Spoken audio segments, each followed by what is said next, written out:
Peringatan! Animasi ini dibuat dengan tujuan sharing pengalaman pribadi sang pengirim cerita. Dimohon untuk menghargai cerita tanpa menyudutkan beberapa pihak. Selamat menikmati. Hei hei hei. Tak kenal maka tak sayang. Kenalin, gua Ridwan. Kali ini gue mau cerita. Tapi bukan tentang gue ya, tapi tentang keluarga gue nih. So, gue harap kalian bisa belajar dari kisah ini. Jadi gini, ceritanya di keluarga besar gue tuh dari keturunan kakek, khususnya om-om gue, semuanya dikaruniain bakat buat jadi pengusaha sukses. Apalagi mereka punya anak-anak yang banyak juga. Jadi kalau misal kumpul keluarga tuh rame banget gitu. Nah, kebetulan salah satu bibi gue yang paling tua, sebut aja namanya Tina. Dia dulu nikah di umur yang masih muda. Jadi anak cowoknya yang pertama nih, sebut aja ya lah namanya Rian. Tuh jadi sepupu gue yang paling tua. Karena umurnya yang gak jauh beda sama om-om gue, mereka tumbuh dari kecil sampai dewasa bareng. Bahkan sukses jadi pengusaha juga bareng. Ya, lagi-lagi karena mereka ini umurnya gak jauh beda, sepantaran gitu. For your information, gue manggil sepupu gue ini Mas Rian. Sebenarnya kalau boleh jujur, Mas Rian nih baik orangnya, tapi dikit. Intinya dia punya sifat yang bikin gue dan keluarga besar gedek. Yap, sifat sombongnya. Nauzubillah, bikin gue ngelus dada. Yang bikin kesel lagi, dia tuh orangnya nggak punya urat malu gitu. Kalau ngomong suka teriak-teriak kayak Tarzan. Padahal lawan bicaranya nggak jauh. Terus dia juga suka ikut campur masalah orang lain. Ya, kan jadinya malah ganggu ya. Ya, overall kalau bisa gua kasih rating mah ini minus bintang 5 dah. Bahkan anak-anaknya suka malu sendiri sama gelagat bapaknya nih. Nah, setahun lalu ada satu om gue, sebut aja namanya Anwar. Dia orangnya dermawan banget tuh. Rajin ibadah, suka sedekah. Pokoknya Om Anwar nih di mata keluarga besar tuh baik banget. FYI, dia punya 2 anak cewek dan 2 anak cowok. Nah, yang cewek yang paling tua, si Siska nih udah nikah. Dan yang satu lagi, si Yuna, dideketin sama cowok, namanya Ardi. Kebetulan juga si Ardi nih anaknya Mas Rian. Ya, bisa dibilang ini kalau pacaran mah sepersepupuan gitu deh. For your information, di Islam gak masalah ya kalau punya hubungan asmara antar sepupu. Nah, masalah dimulai dari sini. Waktu itu Om Anwar sayangnya meninggal karena sakit. Apalagi waktu itu COVID lagi tinggi-tingginya. Semua orang di keluarga besar, termasuk gua juga pun terpukul. Merasa sedih kehilangan sosok yang baik kayak dia. Sepeninggal Om Anwar, hubungan Ardi sama Yuna mulai merenggang nih. Beberapa minggu kemudian, saat lagi sholat berjamaah di masjid, kebetulan ustadz yang biasa jadi imam gak bisa datang karena harus ngisi ceramah di tempat lain. Nah, pas banget di situ ada menantunya Om Anwar, sebut aja Mas Randy. Akhirnya majulah Mas Randy sebagai imam. Di belakangnya ada Mas Rian jadi makmum. Kocaknya nih, dia ngerasa gak terima gitu diimamin. Selesai sholat, Mas Rian nih ngomong ke menantunya Om Anwar dengan suara lantang di depan orang-orang.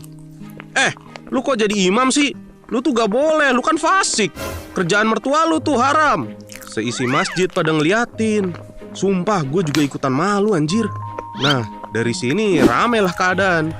Secara dia ngerusak nama baik almarhum Om Anwar yang dikenal orang baik. Usut punya usut, dia ternyata kesel sama almarhum Om Anwar dan keluarganya.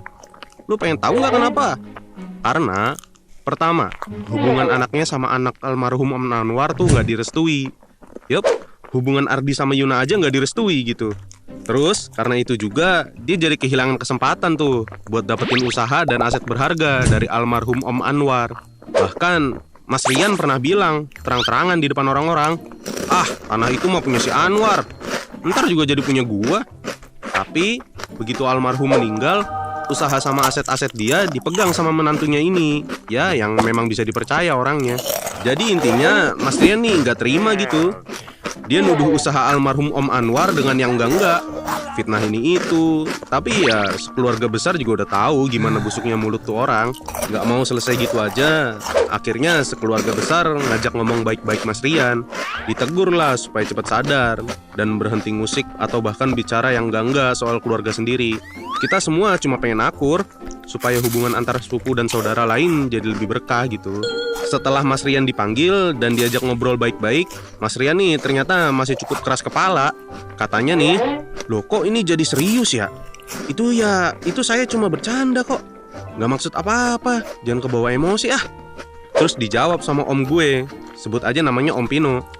Kalau memang niatnya bercanda, ya jangan sampai melukai hati dong. Di sini kan omongan Rian udah bikin resah banyak pihak. Mungkin kamu nggak sadar, tapi banyak saudara yang merasa tersinggung, Yan. Mas Rian sempat diam sebentar. Dia kayak menahan kesal gitu. Serasa ada sesuatu yang udah lama pengen dia keluarin. Terus akhirnya dia ngomong, lagian sebetulnya si Randy kan cuma menantu, orang luar keluarga. Harusnya nggak dapat jatah warisan sama sekali. Sudah. Akhirnya dia menunjukkan sendiri kebusukannya tuh. Reaksi keluarga yang dengar itu macam-macam. Ada yang emosi sampai mau lempar slime. Ada yang cuma bisa menghela napas. Ada juga yang malah malu. Kok bisa ya kepikiran kayak gitu? Om Pino yang memang lebih sabar dari yang lain akhirnya bilang, ya elah Yan, harta kagak dibawa mati. Ngapain amat pusing-pusing mikirin gituan? Nggak pantas juga kalau sama keluarga sendiri harus berselisih cuma karena harta. Akhirnya setelah kejadian itu dia nggak pernah lagi tuh datang ke kumpulan keluarga besar. Kayak ngejauh gitu. Padahal om dan bibi gue yang lain udah berusaha bikin antara keluarga almarhum Om Anwar sama Mas Rian berdamai. Tapi ya gitu dah. Bahkan menantu Om Anwar ini udah maafin dan pingin keluarga besar kita jangan ada konflik lagi. Cuma ya lagi-lagi tuh Mas Rian nggak pernah mau ngejalin silaturahmi dengan baik. Kalau ada kumpulan keluarga besar ya paling dia nyuruh anaknya buat datang. Kalau dipikir-pikir sebenarnya Mas Rian ini juga nggak semerta-merta jadi orang gagal karena masalah ini. Toh dia juga pengusaha dan usahanya tetap aja berjalan lancar. Jadi dari kisah ini gue bisa ambil pelajaran. Jangan sampai terbutakan oleh harta duniawi. Jangan sampai menghalalkan segala cara buat menjatuhkan nama orang lain, apalagi di depan umum. So, menurut kalian gimana? Kalau kalian punya cerita menarik, jangan lupa kirim ke email di bawah ini ya. Sekian dari gue, jangan lupa subscribe channel Gua Punya Cerita.